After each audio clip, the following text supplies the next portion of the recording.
Tens are wild on this October 10th, 2024. Thanks for listening to the BYU-Idaho Radio Evening Headlines. I'm Chandler Guadagnine. A veterinarian from Limhi County accused of shooting a 13-year-old is not guilty of the crime. Local News 8 reports that that's what the jury in Jeffrey Hoffman's trial said. He was charged with aggravated battery, voluntary manslaughter, and a felony enhancement for a deadly weapon. The jury acquitted Hoffman on all charges last week after a 2-day trial. The shooting happened on March 13th in Hoffman's house. A witness said he went to Hoffman's house to retrieve his belongings, but Hoffman had a gun. When the two started arguing, Hoffman fired. One of those shots hit the man's 13-year-old son, Wyatt Reese, in the thumb. Hoffman's attorney says the jury felt the other man provoked the attack.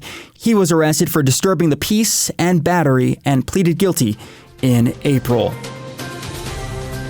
Classes are back in session across the Gem State. Student reporter Austin Pace sat down with State Superintendent Debbie Critchfield to talk about her plans for the school year ahead.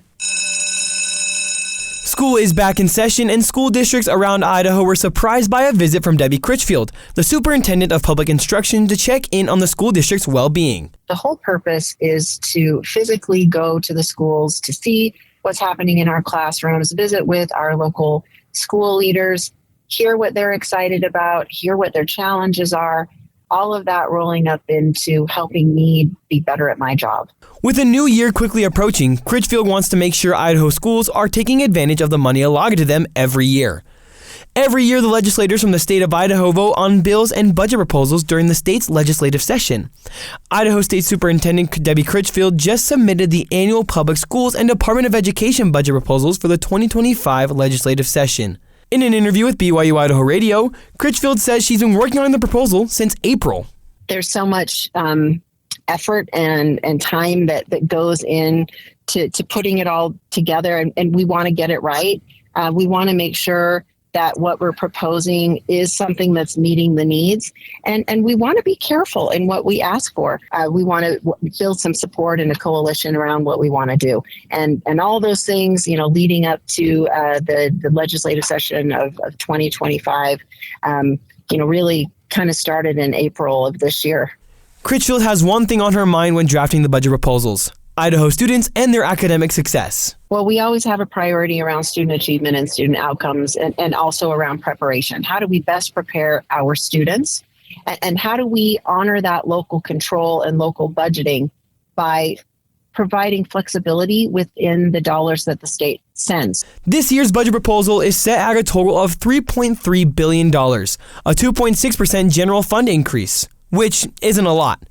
Critchfield says the amount doesn't matter. It's what we do with the amount allotted by the state.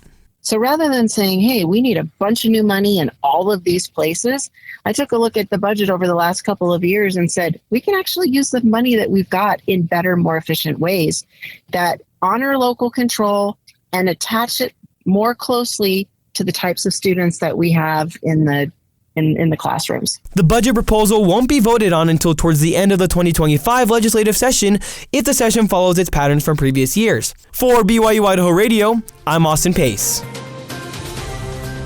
The BYU Medical School officially has its first dean. The Deseret News reports that Dr. Mark Ott has been named as the founding dean for the school. Ott is a surgeon with Intermountain Health and has previously worked with various schools of medicine, including Johns Hopkins, the University of Utah, Harvard, and Stanford.